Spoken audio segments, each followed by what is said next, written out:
तो वेलकम बच्चों, स्वागत करते हैं आपका। तो कुछ नागरिकशास्त्राचा काही पेपरमध्ये प्रश्न इथे भेटलेला आहे, ते तुम्हाला उत्तर पाठवतोय मी। जसा पहिला आहे, हक्क भंगासंबंधित आपले तक्रार डॅश विचारात घेतो। कोणी कुठे जातो आपण, न्यायालयात जाऊन करू शकतो। त्याच्यानंतर शासनाची आर्थिक मदत घेण्यासाठी शाळेमधील धार्मिक जे आहे शिक्षण सक्तीचे काम करता येत नाही। म्हणजे कुठल्याही धर्मावर आपण किंवा कुठल्या धर्माचा मुला असला त्याच्यावर आपण जास्त हे टाकू शकत नाही। म्हणजे त्याचा वर असतो की तो कुठल्या धर्माचा आहे काय आहे। त्याच्यानंतर शैक्षणिक हक्क मिळाल्यामुळे डॅश विकासासाठी संस्था स्थापन करता येतात। तर ते भाषेच्या संस्था आहे। आता जसं महाराष्ट्रामध्ये 1ली ते 10वी पर्यंत हिंदी भाषा लागू केल्या गेलेला आहे, तसं इथे दिलेलं आहे की भाषा एक मुख्य आहे की संवाद करणे। आता मराठी भाषा आहे तर मराठीमध्ये संवाद करणे सोपा असतो मराठी सोबत, हिंदीवाल्यांचा हिंदीमध्ये सोबत असतो सोपा असतो। तो प्रत्येक भाषाचा त्या भाषानुसार आपण संवाद करू शकतो।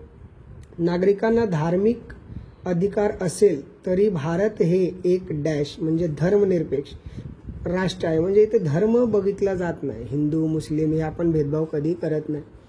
तसे योग्य शब्द पण लिहायचे आहे, जसा बेकायदेशीर अटक व स्थानबद्धता यापासून संरक्षण कोण देतो आपल्याला, ते देही परिस्थिती किंवा बंदी प्रतिकरण करणे। कोणत्या अधिकाराची ही कृती केली असा सरकाराचे अधिकाराकडे जॉब मानणारे आपलं न्यायालयाचे आदेश आहे, तर ते अधिकृत पक्ष आहे त्याच्यामध्ये।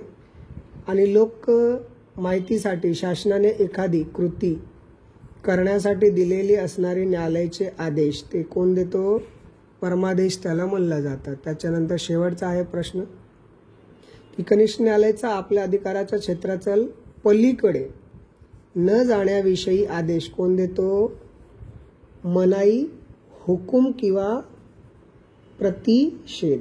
आता इथे प्रश्न उत्तर आहे, संविधानात उपाययोजनाचा हक्क म्हणजे काय, की संविधानामध्ये दिलेला मूलभूत हक्कांचा भंग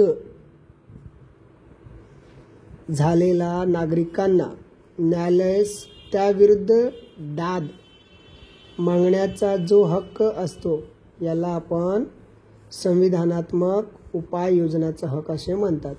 आता मूलभूत हक्कांचा उपयोग घेताना कशाचे भान ठेवावा लागतात, तर बघा मूलभूत हक्कांचा उपयोग घेताना आपल्या कर्तव्याची भान ठेवावं लागतात। मेन एक कर्तव्य आपण काय करतो, सरकारने आपल्याला हक्क दिला म्हणजे काही पण करायचं नाही, ठीक आहे। ते आपले कर्तव्य जेवढे आहेत ते करायचं। जसं आपण स्वतंत्र आहे, भारताचे नागरिक स्वतंत्र असतात, तर भारतामध्ये कुठल्याही जागेवर जाऊन नोकरी करू शकतात, कामं करू शकतात, हे स्वतंत्रता भारताने दिलेलं आहे।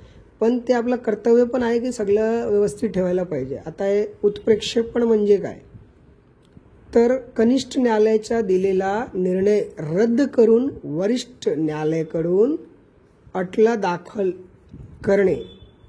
करण्यासाठी आदेश म्हणजे उत्प्रेक्षण होय असे आहेत। तर हे प्रश्न तुम्ही व्यवस्थित करून घ्या आणि दुसरा काही डाऊट असला ते पण आम्ही टाकूया video. Like, share and subscribe करा।